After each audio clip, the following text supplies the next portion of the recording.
Hello everybody. Let's learn about rocket propulsion and conservation of momentum. Suppose this is our rocket moving with velocity v with respect to Earth.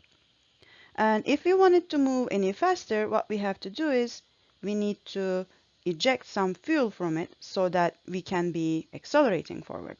Now suppose that we have the mass of the rocket, mass of the fuel, everything that is inside is shown with this capital M. And in addition to that, a little bit of mass, delta M, is ready to be ejected. So this is the initial stage of our rocket. Now, a moment later, let's say we eject this mass, a little fuel, delta M, this direction with this velocity of the ejected fuel, and as a result our rocket is now moving a little bit faster than before, right? So this is the original velocity and this is the additional velocity with respect to Earth. Now what is the velocity of the ejected fuel with respect to Earth?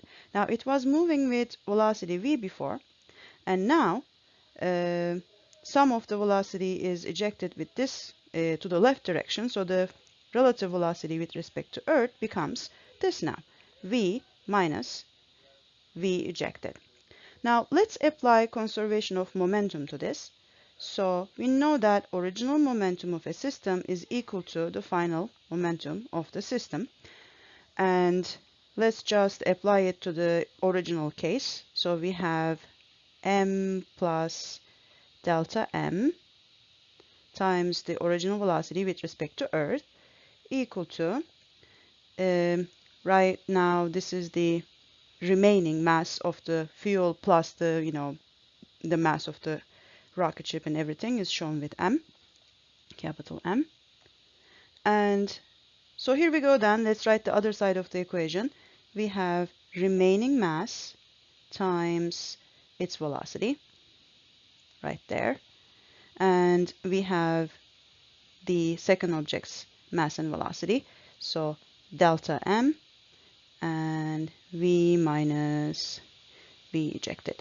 Now let's expand this a little bit, see what happens. So total mass times the velocity of the rocket plus ejected mass and the velocity of the rocket equals to, again, mv plus m delta v plus delta mv minus delta m v ejected.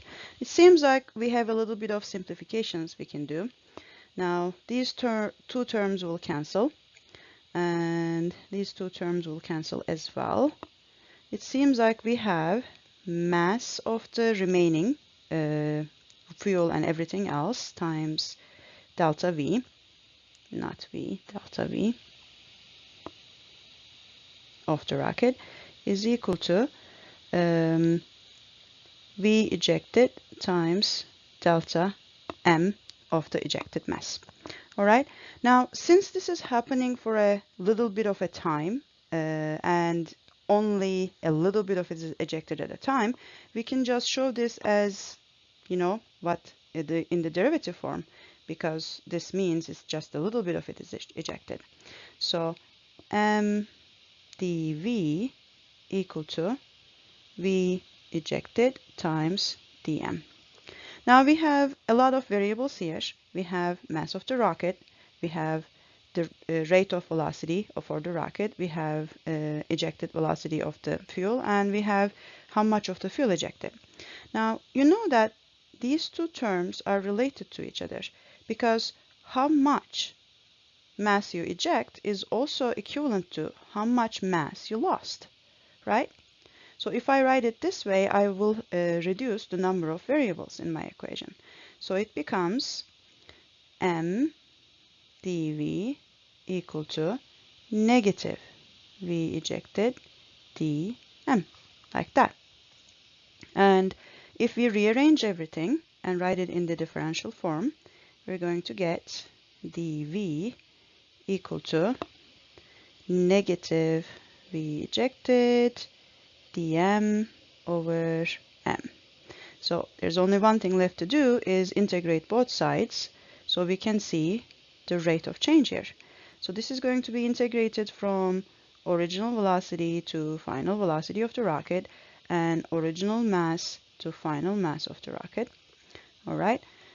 Now, at this stage, we can actually get rid of the negative. So why the negativity, right? If I change the limits here, if I just swap them around in this way, so it will look like velocity of ejected mass is dm over m. Just switch it around and have this final. Well, this is supposed to be m final, isn't it? M final to m original. Okay, now we can integrate and it becomes then v minus v original is equal to v ejected, and this is going to turn into ln ln m, which is by the limits of m original to m final, so it becomes m original over m final. Well, what do you know? This is the rocket propulsion equation. Now, let's see what is the meaning of this. If you want to change your speed, then what are the things you can do? You can eject your mass as fast as you can, and you can carry a lot of fuel, and you would have a lightweight rocket so that you can have the best of this ratio. Now, we can also talk about how much force or thrust this ejected material or fuel is going to give us. To do that, we are going to go back into this particular equation here. All right. And we take it and divide both sides with time rate. So let's see, this becomes dv over dt equals negative ve dm over dt. Now this side becomes m times a, therefore this is the net force acting on our rocket, and this side is telling us, and we can look at this in the absolute value terms, because we're only interested in the value of the force, not the direction of the force. This is the thrust equation for the rocket ship then. And let's see the meaning of this. If you want to get the most force, then again, you must eject your fuel at a high velocity, and you must have a high burn rate. So the amount of fuel burned in time should be high so that you can get high thrust out of this. Let's solve an example problem. It seems like we have a rocket with an original speed of 3 times 10 to the 3 meter per second. And when the engines turn on, fuel is ejected with the speed of 5 times 10 to the 3 meters per second at the opposite direction. So what is the speed of the rocket when its mass original to mass final ratio becomes 2, right? Half the weight is gone, half the fuel is gone. And what is the thrust, which is the net force acting on the rocket if it is burning fuel at a rate of 50 kilogram per second? So the rate of change in mass is 50 kilogram per second. All right, after we figured out the equations, application of it is pretty straightforward. So this is our equation for the final speed, and we pretty much have everything. So v final is equal to v original 3 times 10 to the 3 plus v ejected 5 times 10 to the 3 times ln, our rate is 2. All right, and checking this in the calculator, we can see that v final is 6.46 times 10 to the 3 meters per second for this particular situation. All right, now for part B, here is the equation that we came up with.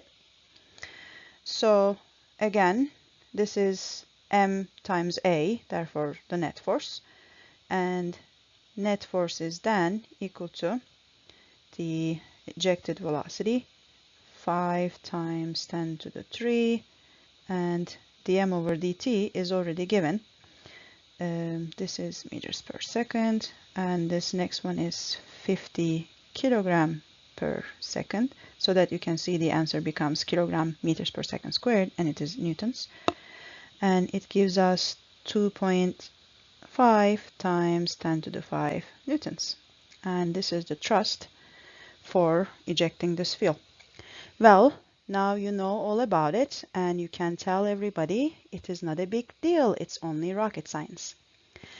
Thank you for listening, and I'll see you in class.